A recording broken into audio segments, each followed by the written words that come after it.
A gente está no último momento em que nós trabalharemos com Filemon e inicialmente nós leremos os versículos do versículo 21 ao 25, que é com os quais a gente vai lidar hoje. O versículo 21 diz: certo como estou da tua obediência, eu te escrevo, sabendo que farás mais do que estou pedindo. E ao mesmo tempo prepara-me também pousada, pois espero que, por vossas orações, vos serei restituído. Saúdam-te, Epáfras, prisioneiro comigo em Cristo Jesus, Marcos, Aristarco, Demas e Lucas, meus cooperadores. A graça do Senhor Jesus Cristo seja com o vosso espírito.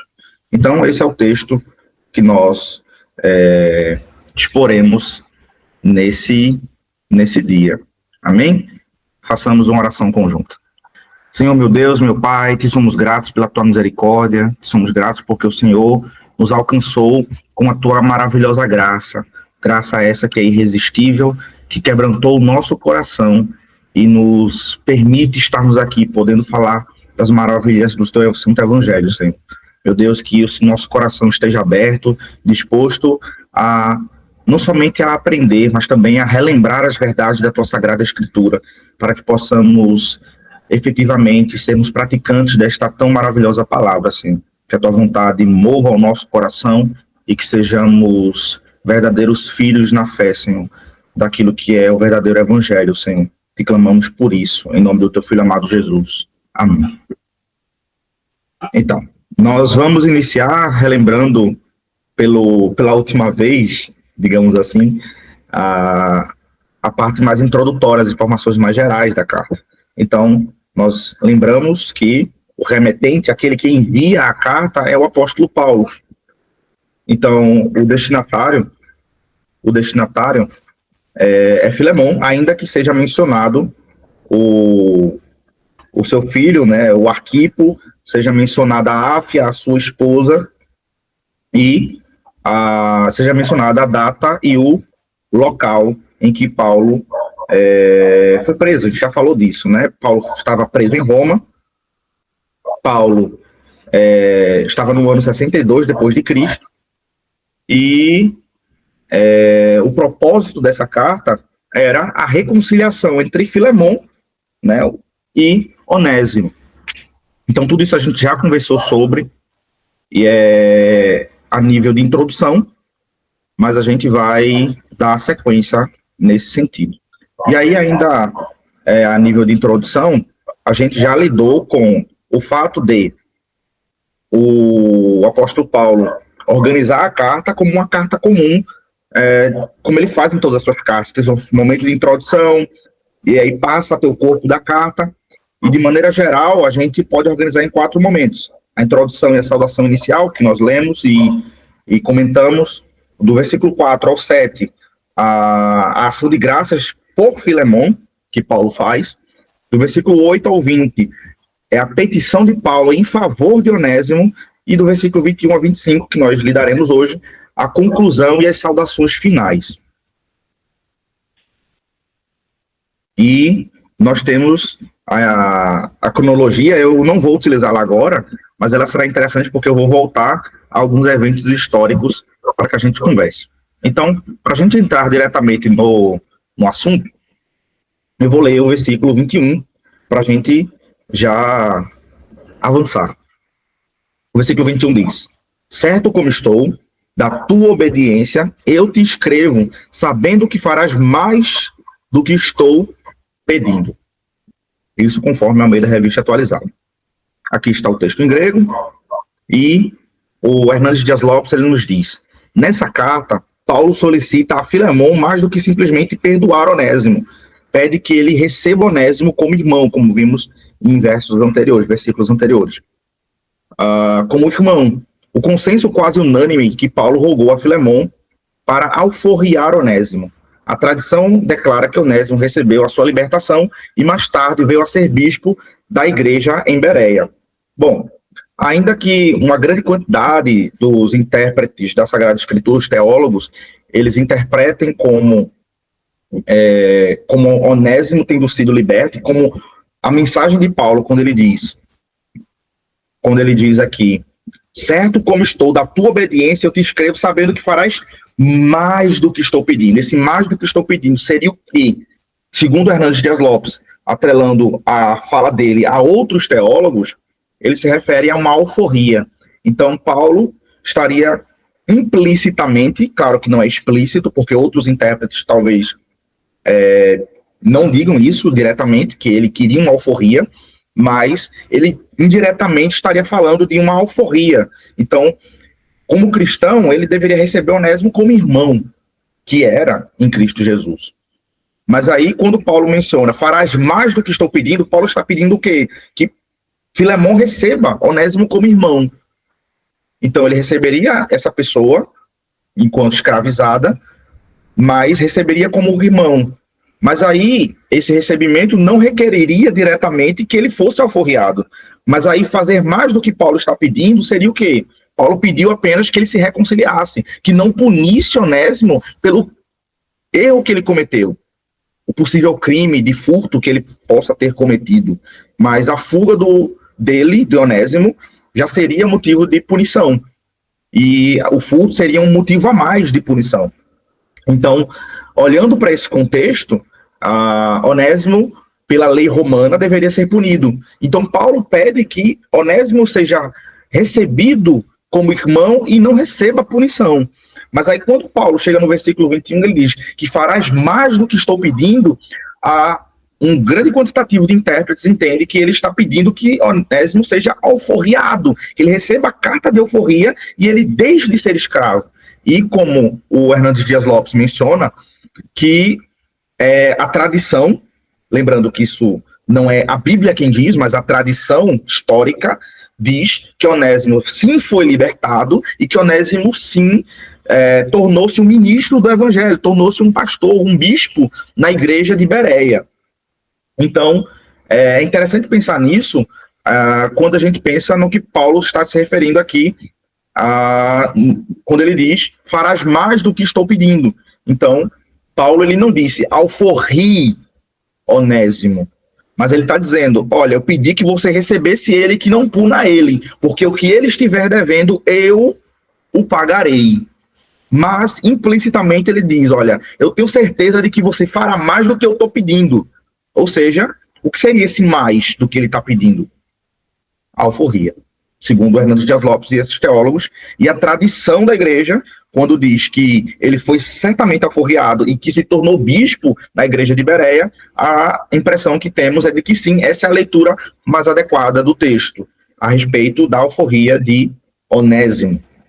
Então, Paulo ele estava certo de que Filemão, tendo sido alcançado pela graça do nosso Senhor Jesus Cristo, ele tinha um coração que amava, e ele atesta isso em versículos anteriores da carta. Então, quando a gente olha para as atitudes prévias de Filemão, era certo para o apóstolo Paulo, e a gente vê isso quando ele diz, certo como estou, ele tinha uma convicção de que a atitude de Filemão seria em favor de Onésimo, não somente quanto àquilo que ele pediu, recebê-lo sem punição, mas recebê-lo e alforriá-lo, para que ele pudesse servir ao evangelho como um ministro, como um pastor, como um bispo na igreja, como era o desejo do apóstolo Paulo.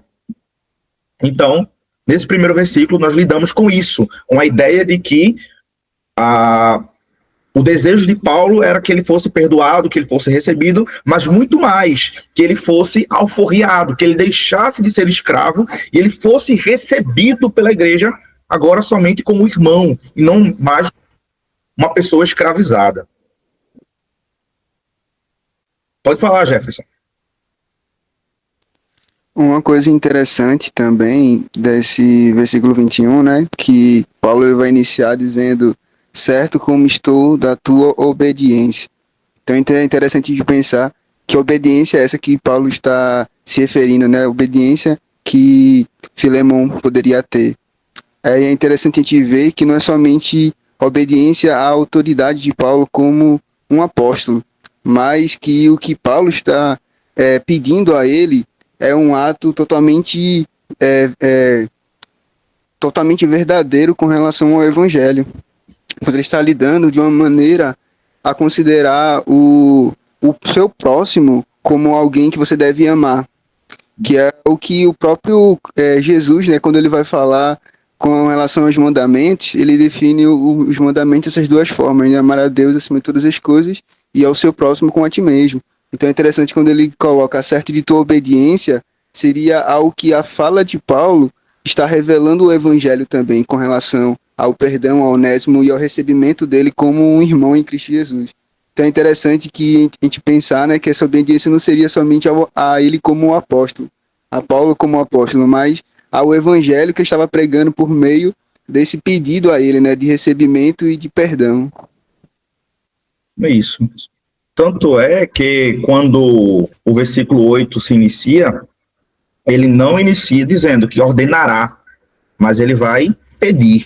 Ele faz uma petição em vez de uma ordem, ainda que a condição de apóstolo o permitisse fazer essa ordem, mas a obediência de Filemon não é referente ao cargo de apóstolo do Paulo, mas a obediência à lei do Senhor, que requer de nós que nós amemos, e o amor, ele é perdoador nesse sentido, e como Onésimo apresentou-se arrependido, o papel de Filemon nesse sentido é de recebê-lo, né? E Paulo faz essa mediação social aí entre Onésimo, o escravizado, e Filemon, o senhor. Então, nós vamos caminhar para o segundo versículo, o versículo 22, e o texto diz assim: e ao mesmo tempo, prepara-me também pousada, pois espero que por vossas orações vos serei restituído. Logo em seguida temos o texto grego também, e a gente vai para um comentário do Hernandes, do reverendo Hernandes aqui, e ele diz: Paulo entende que só Deus pode libertá-lo da prisão, mas o Senhor fará isso por intermédio das orações da igreja.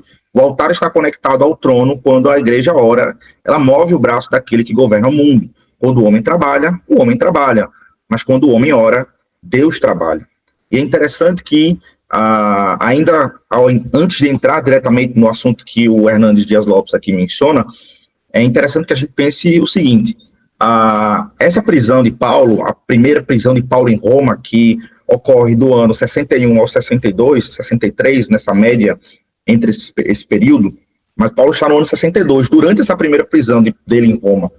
E é curioso que nessa primeira prisão, na qual ele escreve Filemon, Efésios, Filipenses e Colossenses, essas 4 cartas que nós chamamos de cartas da prisão, elas têm uma característica curiosa. Em todas elas, Paulo relata a sua prisão, o fato de ele estar entre cadeias, como é descrito em algumas delas. Mas é curioso que nelas nós vemos uma expectativa de Paulo em ser liberto. E nós veremos isso aqui, nós vemos isso aqui, na verdade, né? Porque Paulo diz, olha, para que eu vos seja restituído. E Paulo, inclusive, ele diz no versículo que prepara-me também pousada. Paulo desejava chegar na cidade de Colossos, como ele diz na carta aos Colossenses, como ele diz aqui novamente, na carta a Filemon. Então, Paulo, ele tinha uma expectativa e um desejo de sair dessa prisão com vida, ainda que ele tenha ido para Roma para ser julgado por César. Mas ele ainda não tinha plena convicção de que morreria, o que é diferente de quando ele escreve lá a segunda carta a Timóteo, no ano 66, quando ele já está com expectativa de morte, 67, entre esses 2 anos, né, 66 e 67, quando ele escreve a segunda carta a Timóteo. Então, quando ele escreve 2 Timóteo, ele já não tem uma expectativa de que vai sair. Ele está certo de que ele morrerá. Então, ele utiliza palavras que remetem-se a uma despedida. Eu já estou sendo como oferta de libação. Então, ele entende isso. Então, quando ele fala, guardei o bom combate, acabei a carreira, guardei a fé, ele entende que ele vai ser assassinado pelo império. Então, é diferente dessa primeira prisão, em que, ainda que ele esteja preso e seja uma condição ruim, comparado a estar livre, ele fala disso com uma expectativa de libertação, de que ele será solto. E, de fato, foi. né, do ano 63 ao ano 65, ele estava solto e teve a sua quarta viagem missionária, que não é relatada na escritura, mas ela aconteceu e, posteriormente, ele foi preso novamente quando voltou a Roma, quando foi preso novamente na sua segunda prisão e da qual ele não conseguiu mais sair. Então, é interessante que aqui é uma expectativa de saída. Então, ele diz, prepara-me também pousada. Então, ele tem uma expectativa de, quando sair, ainda ir a Colossos, para ver Filemão, para ver Arquipo, para ver a irmã Ráfia, para ver os irmãos que estavam ali na cidade de Colossos. Mas é interessante que Paulo fala isso e diz que eu seja restituído, que eu seja levado a eles por meio das vossas orações. Então é interessante que a oração, ela aparece aqui como o meio que Deus se utiliza para conceder as suas misericórdias. Por exemplo, nós temos aqui adiante uma fala de João Calvino, o reformador, quando diz: é digno de nota o fato de ele dizer, ele quem? O apóstolo Paulo, que tudo quanto os crentes pedem em suas orações é concedido. Perceba, concedido. Ou seja, uma outra tradução para a palavra que está lá, restituído, João Calvino coloca como concedido, para que eu vos seja concedido. Na Almeida Revista Atualizada está restituído. Mas aqui ele apresenta uma outra tradução como concedido.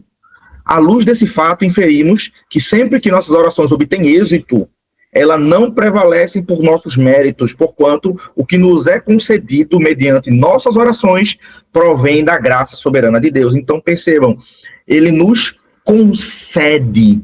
A palavra aqui é concessão, é entrega e não obtenção. Aquilo eu serei conquistado. A gente não conquista as coisas pela oração, a gente recebe as coisas por meio da oração. A oração é um meio de Deus nos abençoar, não um meio de conquistarmos coisas diante de Deus. A oração não é eu mover, mas é Deus entregar. E Deus utiliza isso como um meio. É o meio que Deus utiliza para nos alcançar com as suas bênçãos. Então, Paulo pede as orações entendendo que é um meio que Deus utiliza. Então, por que nós chamamos os outros a orar? Porque nós devemos orar, porque é o meio que Deus escolheu para nos conceder bênçãos, sejam elas espirituais ou materiais. Mas é um meio instituído pelo próprio Deus, um meio por meio do qual nós dialogamos com o nosso Senhor. E é isso que o João Calvino destaca, para que nós não pensemos que nós somos merecedores daquilo que recebemos, porque a oração é um meio de conquistar. Mas não, a oração é um meio de receber. É passivo e não ativo. Eu não faço e mereço, mas eu recebo, porque a graça ela é soberana e provém de Deus. Deus é o Senhor nesse contexto, e eu sou o servo que recebo daquilo que é vindo do meu Senhor. Então, é nesse sentido que a gente interpreta e entende esse versículo.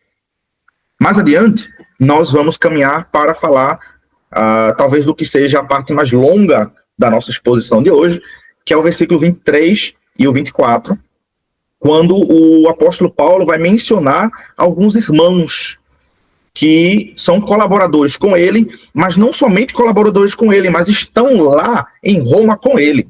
E o primeiro deles aqui é o irmão Epáfras. Ele diz: saúdam-te, Epáfras, prisioneiro comigo em Cristo Jesus. E aqui adiante nós temos o texto grego e nós temos o versículo comentado pelo reverendo Hernandes Dias Lopes, que diz: jamais deixe de valorizar as pessoas que estão ao seu lado. E aí ele coloca os dois versículos, como eu mencionei, o versículo 23 e o versículo 24, e diz: Paulo destaca na conclusão desta carta vários irmãos. É mais uma introdução, porque a gente vai falar de cada um desses irmãos, e aí há reflexões específicas para cada um deles que nós podemos ter.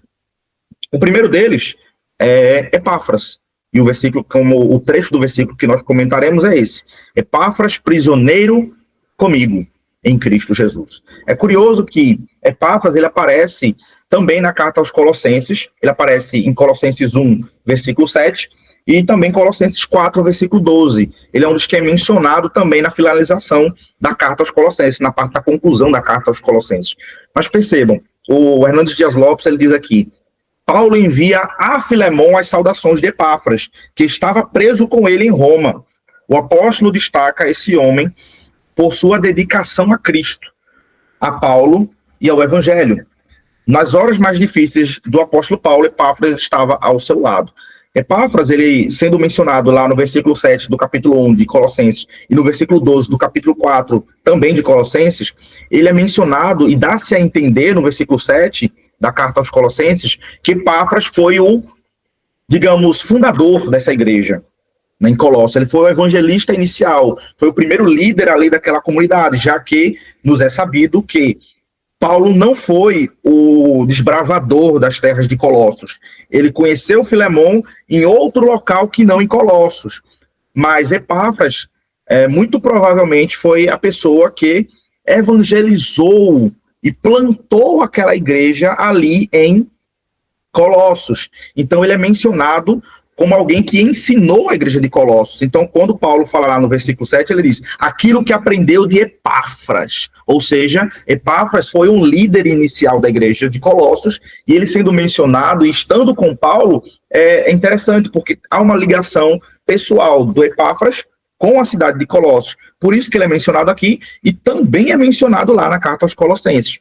É interessante também referenciar o fato de que Epáfras também é considerado como sendo Epafrodito, que é mencionado na carta aos Filipenses. E ele aparece mencionado no versículo 21 do capítulo 2, versículo 21, e também no capítulo 4, versículo 18.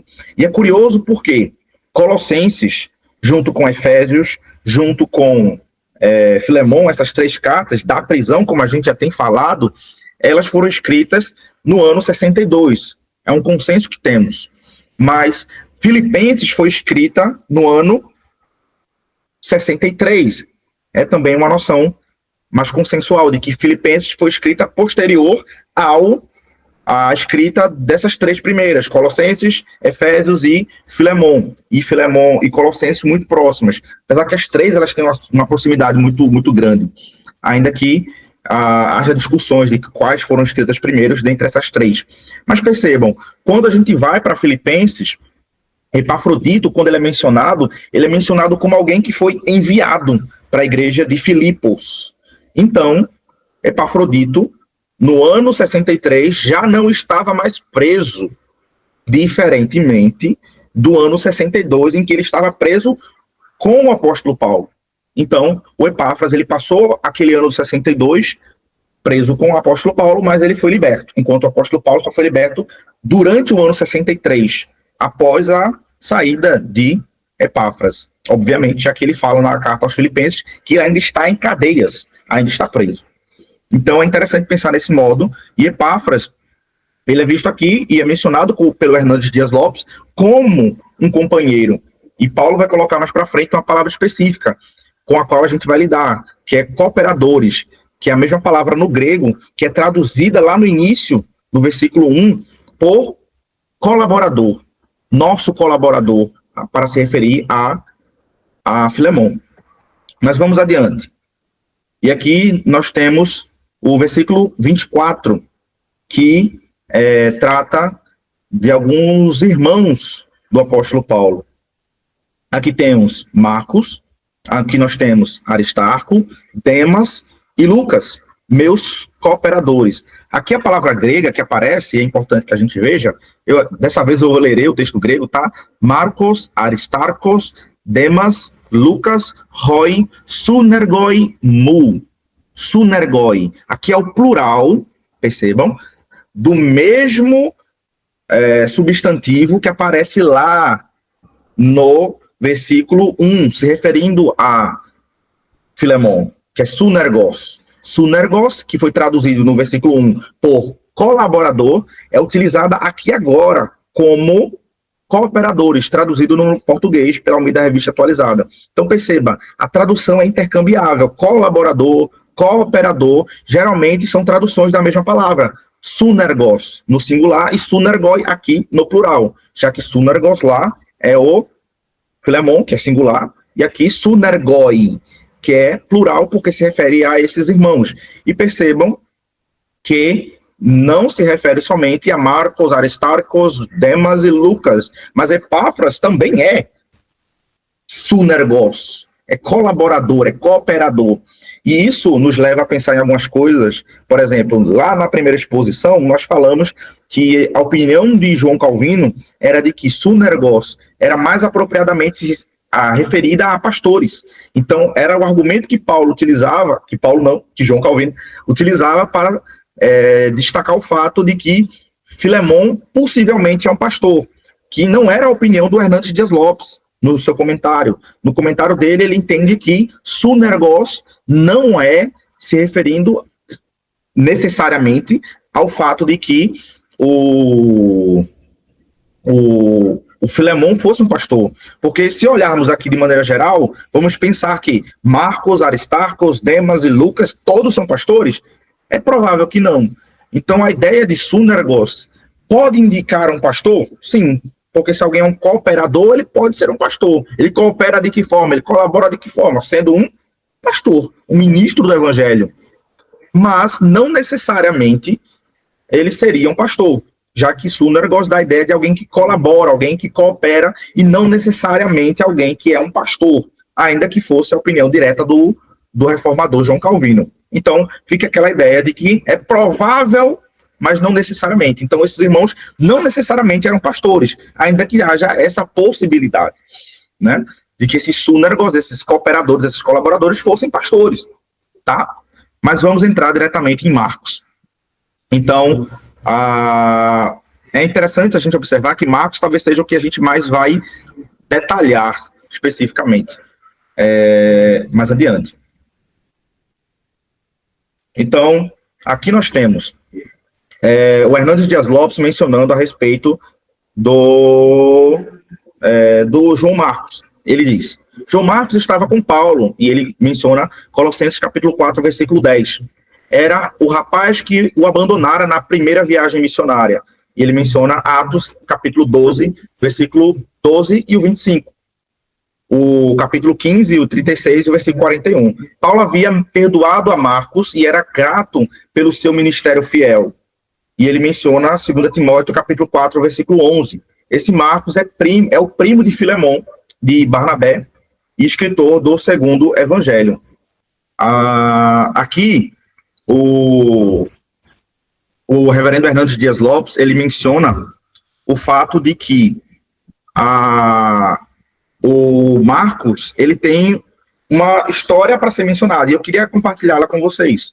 Por exemplo, aqui nós vemos que as mesmas pessoas, eu mencionei o fato de Epáfras aparecer na carta aos Colossenses, mas se vocês observarem, se forem ler lá na carta aos Colossenses, as mesmas pessoas que são mencionadas aqui na carta a Filemon são as mesmíssimas que aparecem lá na carta aos Colossenses. São as mesmas pessoas, ou seja, indica realmente que as mesmas pessoas estavam presentes com Paulo, indicando que foram escritas sim no mesmo período. Então ele menciona Epáfras, ele menciona Marcos, ele menciona Demas, ele menciona Aristarco, ele menciona Lucas. Essas 5 pessoas citadas lá em Colossenses aparecem aqui também. E o mesmo destino, né, obviamente, a carta a Filemon tem o foco individual de chegar a Filemon, mas Filemon está onde? Em Colossos. Então, a carta seria enviada para lá.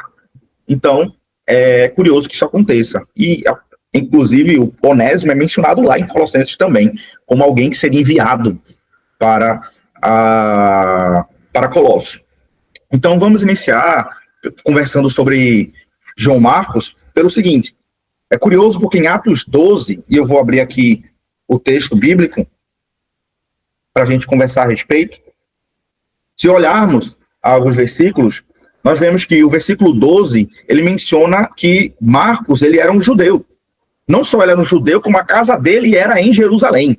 E ele ainda diz mais, diz o nome de sua mãe. Por exemplo, eu não vou apresentar na tela, mas eu vou ler aqui e eu espero que os irmãos consigam ouvir com clareza. Então, Atos capítulo 12, versículo 12 e versículo 25. O texto diz assim, primeiro eu vou ler o 12. Diz assim: considerando ele a sua situação, resolveu ir à casa de Maria, mãe de João cognominado Marcos, onde muitas pessoas estavam congregadas e oravam. Na casa da mãe de João Marcos, que é esse Marcos aqui, a quem Paulo se refere, enviando saudações dele para o Filemon, ele faz o seguinte: ele diz que o nome de sua mãe é Maria, e diz que a igreja, muitas pessoas estavam reunidas e oravam na casa da mãe de João Marcos.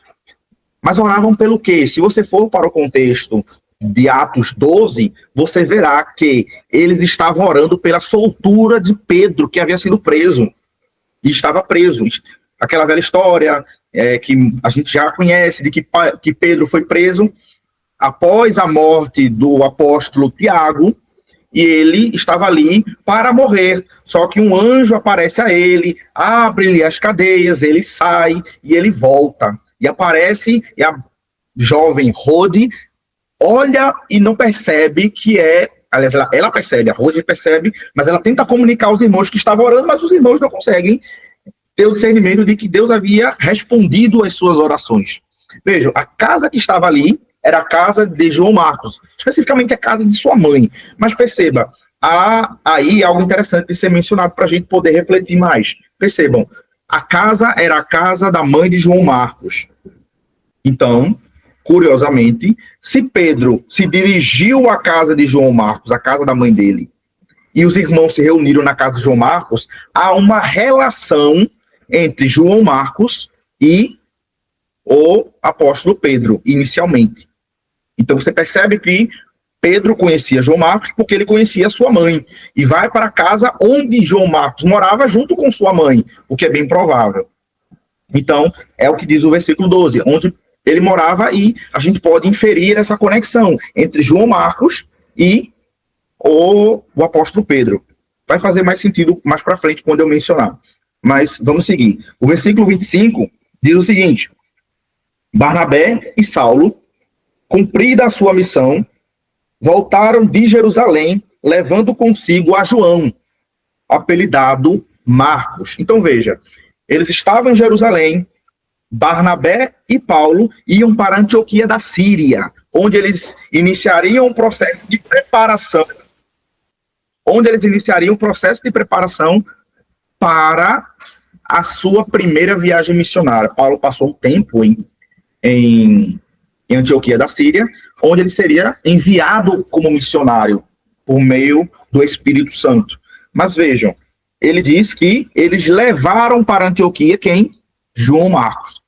E é interessante pensar nisso, porque a impressão que dá, o texto não diz isso, mas a impressão que dá é que João Marcos é alguém jovem. E aí, por isso eu menciono que é muito provável que ele morasse com sua mãe, Maria, e ele é levado. Ele não vai com eles, ele é levado. É o que o texto nos diz. Ele é levado por seu primo Barnabé para Antioquia, onde eles serão enviados para a viagem missionária. E aí nós vamos pular agora para Atos capítulo 13, versículo 5, que diz assim para a gente: chegados a Salamina, anunciavam a palavra de Deus nas sinagogas judaicas, tinham também João como auxiliar. Então, se olharmos os versículos anteriores, eles foram enviados no versículo... foram despedidos no versículo 3, capítulo 13, versículo 3. Eles foram despedidos, foram enviados, os irmãos estavam orando, eles foram enviados. Quem foi enviado? Barnabé e o apóstolo Paulo. Mas, no versículo 5, nos é dito que João Marcos era auxiliar deles, de Paulo e de Barnabé. Então, nós entendemos que essa viagem missionária foi conjunta. Paulo e Barnabé, e Marcos, João Marcos ali junto com eles. E aí nós vamos avançar para o versículo 13, e aí eu vou avançar inclusive o slide para que a gente possa visualizar do ponto de vista do mapa. A primeira viagem missionária de Paulo, ela começa, obviamente, com a saída de Antioquia, a Antioquia da Síria. Então ele sai aqui de Antioquia, eles vão para Salamina, eles vão para Pafos, mas aí quando eles chegam em Pafos, que são dois locais na ilha de Chipre, ele, no versículo 13, como a gente vai ler, diz assim: e navegando de Pafos, Paulo e seus companheiros dirigiram-se a Perge, da Panfilha. João, porém, apartando-se deles, voltou para Jerusalém. Observem que curioso. Paulo e Barnabé, junto com João Marcos, estavam ali em Pafos, na ilha de Chipre. E eles caminhariam, então, para Perge, na Panfilha. Só que, nesse caminho, quando eles estavam em direção a Perge, nesse caminho aqui, que eu mostro a vocês, João Marcos entendeu que isso não era para ele.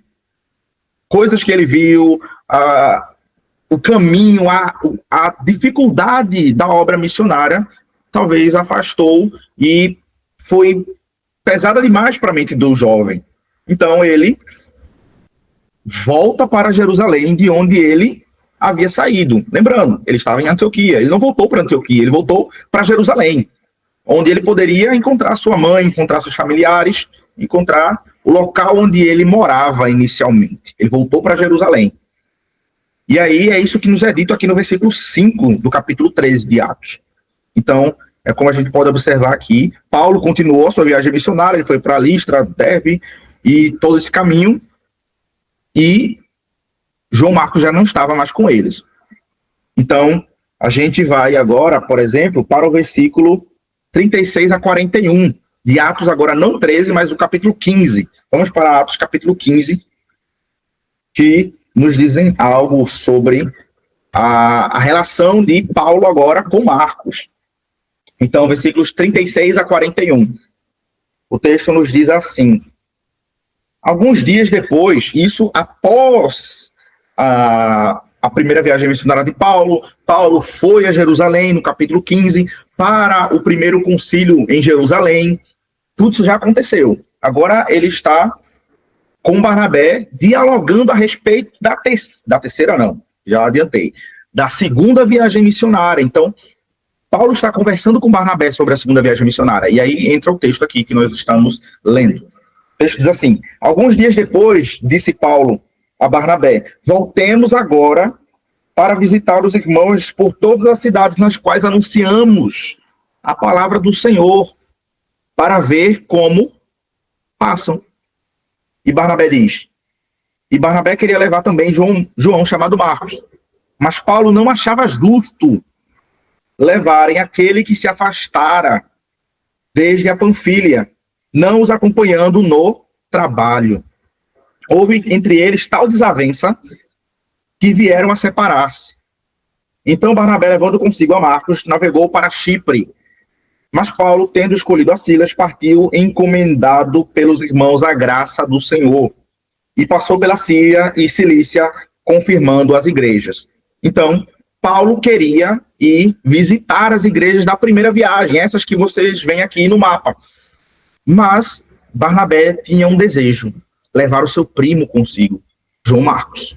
Mas Paulo, pelo texto, diz, não achava justo que Marcos fosse com eles, porque ele os abandonou desde a Panfilha. Quando eles iam para a Panfilha, em Perge, aliás, Perge, que é na Panfilha, ele os abandonou no caminho para lá. Então, o apóstolo Paulo disse, não acho justo levá-lo conosco.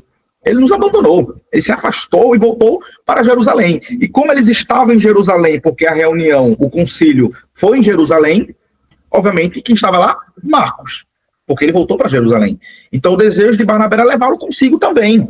Mas Paulo não queria que ele fosse, não achava justo que ele fosse com eles. Então, o apóstolo Paulo, ao invés de visitar as igrejas que ele plantou junto com Barnabé, ele agora vai para o outro destino, junto com outro irmão, Silas, e ele vai, como o texto nos diz, para a Síria e para a Cilícia, enquanto que Barnabé, junto com Marcos, vão para Chipre, que é justamente essa ilha aqui, onde vocês veem, que é a ilha onde eles inicialmente plantaram, Salamina, Pafos, eles voltaram para lá. Então, Barnabé foi para o caminho inicial, visitar as igrejas que foram plantadas na primeira viagem missionária. Mas Paulo foi para um outro caminho. Então, é importante a gente pensar desse modo. Mas vejam, eu não queria que nosso diálogo sobre Marcos parasse aqui. Porque vejam, você vai pensar, peraí, Paulo está onde? Paulo está em Roma. Paulo está em Roma. Se Paulo está em Roma, como é que Marcos de Chipre, que estava com Barnabé, foi parar lá em Roma com Paulo novamente? Eles não se separaram? Como é que eles se reuniram novamente? Como é que, historicamente, isso se construiu, já que eles seguiram caminhos diferentes? Paulo foi para um destino, né, rumando para um outro lado, junto com Silas, onde ele encontrou Timóteo, onde ele encontra Tito, onde ele encontra outros irmãos, Lucas, Aristarco. Ele encontra outros irmãos no outro destino. Como é que eles se encontraram nesse processo? Porque Marcos foi com Barnabé. Mas percebam, lembra que eu mencionei inicialmente, no capítulo 12 de Atos, no versículo 12, que menciona que Pedro conhecia a mãe de Marcos. Então, quando Pedro foi liberto da prisão pelo anjo que lhe apareceu, ele abriu-lhe as cadeias, ele saiu. Para onde Pedro foi? Foi para a casa da mãe de Marcos, onde ele encontrou os irmãos. Então, Marcos, a mãe de Marcos, tinha uma relação com o apóstolo Pedro. E eu mostro para vocês como, possivelmente, Marcos chegou em Roma. Vamos para a 1 Pedro, capítulo de número 5. Capítulo de número 5, o versículo de número 13. 1 Pedro, capítulo de número 5, versículo de número 13. O texto diz assim: aquela que se encontra em Babilônia, também eleita, vos saúda, como igualmente meu filho Marcos. Bom, essa carta aqui do apóstolo Pedro, a primeira carta do apóstolo Pedro, possivelmente, vejam, guardem essa informação, possivelmente foi escrita no ano 62, entre 61 e 62 depois de Cristo. E aí vai abrir uma luzinha na cabeça e você vai dizer, opa, 61, 62 é o mesmo período da prisão de Paulo em Roma. Então, quem estava em Roma nesse período, possivelmente? Pedro. E quem estava com Pedro? Marcos. Então, Barnabé, junto com Marcos, se distanciou de Paulo, mas Barnabé e Marcos tinham relação com o apóstolo Pedro. Vejam, então, como Barnabé e Marcos chegaram a Roma? Talvez pelo mesmo caminho que Pedro chega a Roma. Então, Pedro chega a Roma, e aí você vai dizer, como é que você sabe que ele está em Roma? Há uma interpretação aqui de que a Babilônia que ele cita, ele diz, aquela que se encontra em Babilônia, se refere à igreja. A igreja que se encontra na Babilônia, também eleita, ou seja, a igreja é eleita, é escolhida de Deus. Então, quando ele diz aquela que se encontra em Babilônia, mas veja, aqui estamos no período depois de Cristo. Babilônia já não era um grande império. Na verdade, Babilônia já não mais existia, ela foi dominada pelo Império Persa. O Império Babilônico foi destruído pelo Império Persa, Medo-Persa. Logo, o que nós podemos entender aí? Que quando ele se refere à Babilônia, a essa interpretação, há muitos teólogos que o fazem, se referindo ao quê? Que Babilônia aqui, ele está se referindo a Roma. Então, a Roma seria a Babilônia moderna, o grande império do mundo moderno. Para a época do mundo antigo deles, seria Roma. Então, quando ele fala Babilônia, ele se refere a Roma de maneira metafórica. Então, ele está falando dos irmãos que estão em Roma. Inclusive ele, que escreve de Roma, com alguém que ele chama de meu filho Marcos. Então, Marcos não chegou a Roma junto com Paulo, mas muito provavelmente chegou a Roma com Pedro, o apóstolo Pedro. E para assegurar ainda mais essa interpretação, o Irineu de Lyon, um pai da igreja, ele menciona que a autoria do Evangelho de Marcos, que foi escrito por esse Marcos, João Marcos, ele nos diz que a escrita do Evangelho de Marcos teve uma participação do apóstolo Pedro. Então, há uma relação do apóstolo Pedro com Marcos. E essa relação é percebida aqui na primeira carta de Pedro, no capítulo 5, versículo 13. E ela é percebida também porque, geralmente, se você pega uma introdução ao Evangelho de Marcos, o Evangelho segundo João Marcos, você percebe o seguinte, que geralmente é mencionado que o Evangelho de Marcos ele tem uma destinação mais apropriada para os romanos, como geralmente costuma dizer. O Evangelho de Mateus é mais direcionado, ainda que seja direcionado à igreja como um todo, ele tem uma direção, uma conexão mais direta com os judeus, enquanto que o Evangelho de Marcos tem um direcionamento maior aos romanos, enquanto que o Evangelho de Lucas mais diretamente aos gregos, e o Evangelho de João seria para esses dois grupos indistintamente, tanto gregos quanto judeus, né? A igreja como um todo.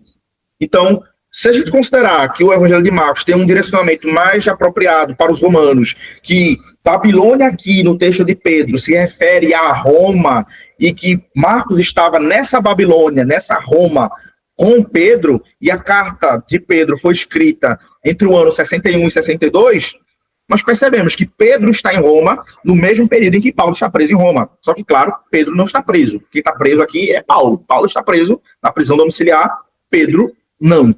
Pedro está em Roma, junto com Marcos, e Barnabé não é mencionado, então é possível que Barnabé não esteja nesse momento com eles, mas Marcos está. Então, Marcos estando com Pedro em Roma, ele pode ter daqui ido se encontrar com Paulo. E percebam, aqui ele já é mencionado como um sunergoi, junto com os outros, junto com Lucas, junto com Demas, junto com Epáfras, junto com Aristarco. Então, é interessante pensar que eles já se reconciliaram. Paulo disse o quê? Não é justo que ele venha comigo. Então houve uma desavença entre Paulo e Barnabé. Mas, nesse momento aqui, já houve uma reconciliação. Porque ele é mencionado como sunergos. Então, ele é sunergos também, ele é colaborador, ele é cooperador. Então, Paulo já reconhece que Marcos se arrependeu, voltou a caminhar, voltou a trabalhar para o Evangelho, para Cristo, e ele mostrou que ele estava seguindo o caminho correto. Então, Paulo o recebe. Paulo se reconcilia com João Marcos. Porque muitas das vezes a gente olha para a carta de 2 Timóteo e a gente pensa que ele foi reconciliado com o apóstolo Paulo lá, na segunda prisão de Paulo em Roma. Mas ele não foi reconciliado lá. Ele foi reconciliado muito antes, ainda durante a primeira prisão de Paulo. Tanto é que, quando ele diz lá na segunda carta a Timóteo, ele diz, Marcos já não está mais com ele, Marcos estava aqui, em Roma, junto com o apóstolo Paulo, né, foi visitá-lo, estava com ele, mas quando ele escreve 2 Timóteo, Marcos já não está em Roma, Marcos está em Éfeso, porque a carta de 2 Timóteo é direcionada a Timóteo, e Timóteo está onde? Está em Éfeso.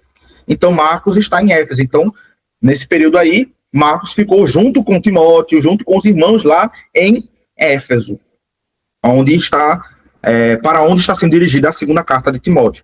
Então ele diz, olha, Marcos me é útil. Então, quando ele diz isso, não é porque ele está anunciando a reconciliação já foi acontecida, já foi presenciada, porque ele já foi reconciliado com Paulo antes. Na carta a Filemão ele menciona Marcos, na carta aos Colossenses ele menciona Marcos, então já se reconciliou. Quando ele diz isso na carta a Timóteo, a segunda carta a Timóteo, a reconciliação só está sendo atestada. Olha, ele me é útil, porque ele já esteve comigo, esteve aqui em Roma comigo. Eu escrevi Colossenses e Filemão na presença de Marcos. Marcos estava com ele quando ele escreveu Colossenses, quando ele escreveu Filemão. Ele não é coautor, mas ele estava lá. Tanto é que ele diz, saúdam-te, Epáfras, Marcos, Aristarco, Demas e Lucas. Marcos estava lá com ele. Então, muito provavelmente foi esse o caminho que levou Marcos, que havia se distanciado junto com Barnabé e Paulo, a se encontrarem novamente. Marcos junto com Barnabé e Pedro, enquanto que do outro lado, Paulo havia ido com outros irmãos, com Silas, com Timóteo, com Aristarco, para um outro caminho, mas acabou que eles se encontraram. A graça de Deus reuniu esses irmãos novamente, e eles se reconciliaram para a glória de Deus. Amém? Bom, isso é o que a gente pode dizer a respeito do irmão Marcos. Mas a gente tem mais um irmão sobre o qual falar. Que irmão é esse? Temos o irmão Aristarco, que era de Tessalônica, se nós lermos lá Atos 19, e acompanhou Paulo a Jerusalém e depois a Roma. Lá em Atos 19, versículo 29, e Atos 27, versículo 2. Aristarco a gente não tem muito o que mencionar, mas é interessante que Aristarco, ele acompanhou Paulo na viagem dele a Roma. Paulo não esteve sozinho nesse trajeto. Ele não foi sozinho até a primeira prisão em Roma. Ele estava lá com quem? Com Aristarco. Aristarco estava lá na terceira viagem missionária.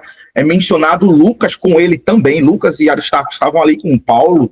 E você observa que quando ele chega em Roma, esses irmãos estão com ele.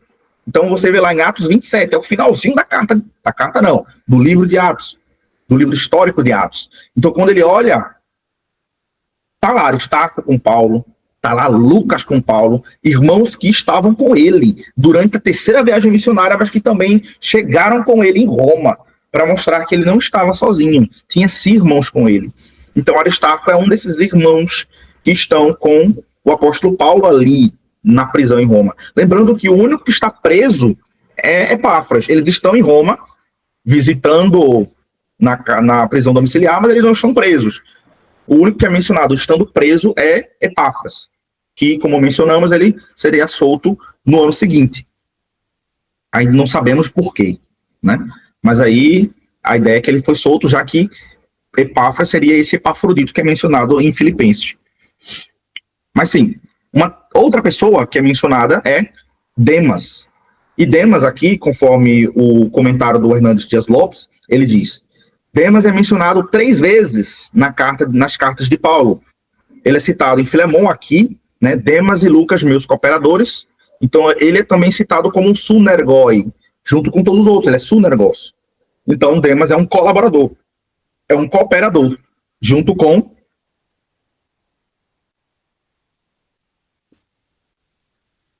os demais irmãos, aqui em Filemão, versículo 24. E aí, no Colossenses, capítulo 4, versículo 14, nós temos: saúda-vos, Demas. Ele menciona Demas lá também. Então, do mesmo modo como eu disse, Epáfras, Marcos, Demas, aliás, Aristarco, Demas e Lucas são citados tanto aqui em Filemão, quanto são citados lá em Colossenses. Todos os que são citados também.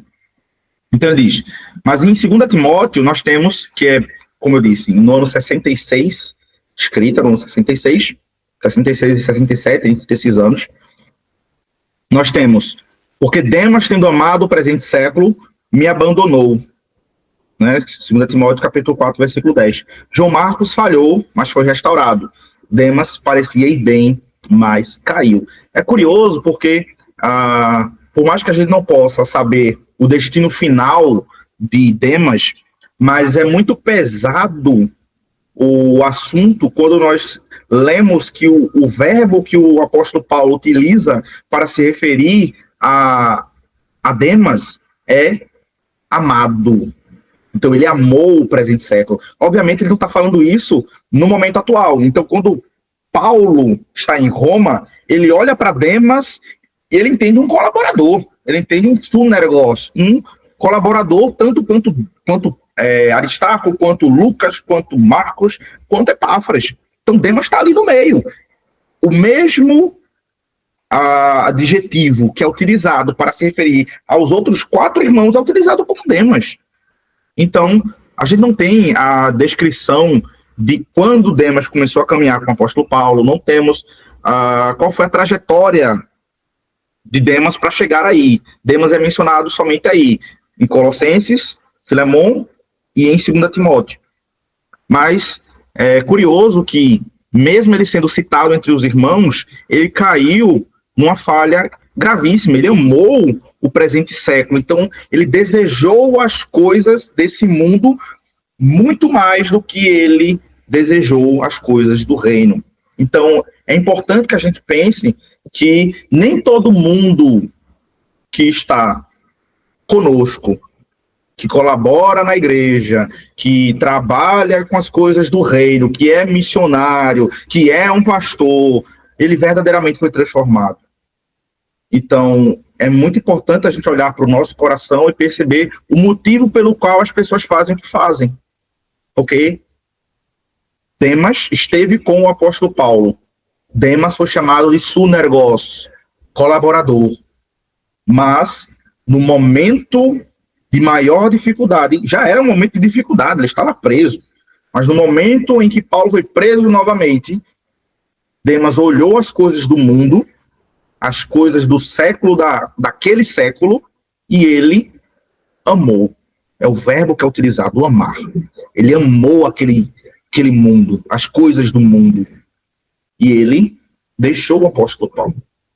Então, é muito importante que a gente olhe para o nosso coração, porque muitas das vezes há cristãos nominais, mas há pessoas entre esses que não são convertidas verdadeiramente.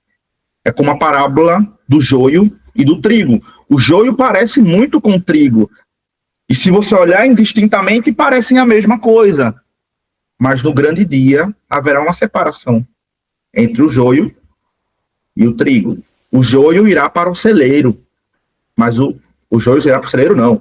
O trigo irá para o celeiro, mas o joio será queimado no fogo. Então, é importante não somente olhar para aquilo que se faz externamente, mas para o coração daquele que faz. Porque fazer de modo legalista, fazer de modo que é fazer por fazer, fazer para aparecer, fazer para ser visto, não é fazer para a glória de Deus, é fazer para o seu próprio ego. E as obras que são feitas para serem vistas já têm o seu galardão apropriado. E não há nenhum galardão da parte de Deus por elas. Então, Demas aqui é mencionado. Temos mais um mencionado, e o último deles, que é Lucas, que também é citado aí como um sunergos, colaborador. E aqui é traduzido como cooperador no meio da revista atualizada. E o Hernandes Dias Lopes diz: Lucas certamente é o médico amado, como é mencionado em Colossenses capítulo 4, versículo 14, que acompanhou Paulo, ministrou ao apóstolo e, por fim, escreveu o Evangelho de Lucas e o livro de Atos. Então, esse é o mesmo Lucas que escreve o livro de Lucas, que tem o seu nome, o livro de Atos, como a segunda parte do Evangelho de Lucas, e que é um médico, conforme citado lá em Colossenses capítulo 4, versículo 14. Lucas acompanhou o apóstolo Paulo em muitos momentos no livro de Atos, em suas viagens missionárias. E é curioso porque todas as vezes em que Lucas aparece ali no livro de Atos, o texto fica em primeira pessoa, indicando que não somente Paulo estava lá, mas que Lucas estava com ele nessa viagem. Então, é importante mencionar também Lucas nesse contexto. Então, caminhando para o versículo 25, nós temos: a graça do Senhor Jesus Cristo seja com o vosso espírito. Aqui é mais breve porque é muito parecido com o que a gente já comentou lá no versículo 3. O texto em grego, e aqui nós temos o Hernandes Dias Lopes comentando: a graça deve estar presente desde o começo até o fim de nossa vida. E aí ele menciona o versículo 3, onde ele diz: graça e paz. E aqui ele diz, mais uma vez, graça. Paulo termina a carta como começou, com a graça do Senhor Jesus Cristo. Por ela fomos salvos, por ela vivemos e por ela entraremos no céu. Então é muito importante que a graça seja o fator primordial da nossa vida. A graça é o motivo pelo qual nós estamos aqui, é o favor imerecido do Senhor. Sem a graça não há evangelho, porque o evangelho é o evangelho da graça. É o evangelho que nos diz que Cristo Jesus, o Filho de Deus, encarnou para morrer a nossa morte. Eu não conseguiria ser salvo por meus méritos, mas ele morre para pagar o preço que eu não poderia pagar. E ele, tendo pago, alcança uma salvação infinita e me alcança com essa salvação graciosa. Então a graça se resume em quê? Em que alguém pagou no meu lugar e eu sou salvo não pelo que eu fiz, ou o que eu faço, ou o que eu farei, mas por causa do que ele fez. A obra de Cristo é uma obra sobre a graça. É ele pagando o preço e nós recebendo de maneira imerecida. A graça é o fundamento do evangelho. Não existe evangelho sem graça. E não é uma graça que é barata, uma graça que nos deixa livres para pecar, para abandonar o evangelho e amar o presente século. Não, porque é uma graça transformadora. A graça apresenta-se a nós como graça irresistível, como uma graça que transforma, que muda o nosso coração de pedra em coração de carne. E, portanto, a graça, ela é necessária para tudo o que fazemos. E por isso ela precisa ser o começo e precisa ser o final. A salvação, ela é totalmente pela graça. E a vida cristã é vivida plenamente pela graça. Por isso que o apóstolo Paulo termina sua carta dizendo: graça do Senhor Jesus Cristo seja com o vosso espírito. Porque sem a graça não somos nada. Nossas obras são feitas por meio da graça. E vivemos por meio dessa graça maravilhosa. E por fim, algumas aplicações práticas para que possamos encerrar o nosso último encontro a respeito de Filemon. A primeira aplicação diz respeito a valorizar os seus companheiros. O apóstolo Paulo, ele menciona Timóteo lá no início, como alguém que está com ele, e ali mais próximo. Mas ao final, nas saudações finais, na conclusão, ele menciona outros irmãos, ele menciona Epáfras, ele menciona o Marcos, o Aristarco, o Demas e o Lucas. Percebam que esses irmãos aparecem como colaboradores do apóstolo Paulo, como súnergos. E é importante que a gente reconheça aqueles que estão conosco, não só nos momentos das dificuldades, mas em todos os momentos. Então, esses irmãos estavam ali no momento em que Paulo estava preso. E é importante destacarmos esses irmãos. É importante que a gente reconheça esses irmãos. Tanto é que ele chama de colaboradores, sunergoi.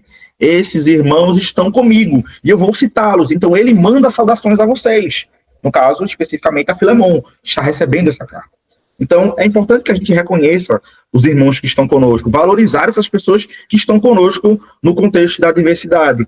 Mas é importante entender que nem todo mundo que está conosco agora necessariamente vai estar conosco no futuro. Lembrando de quem? De Demas. Porque Demas amou o presente século mais do que o evangelho. Ele não era aquele a quem Paulo deveria entregar toda a confiança. Então, é importante a gente reconhecer e valorizar os irmãos, mas a gente não colocar o nosso coração simplesmente nisso, porque muitas das vezes a gente vai estar sozinho. Como Paulo vai dizer lá em 2 Timóteo, ele vai dizer assim, só Lucas está comigo.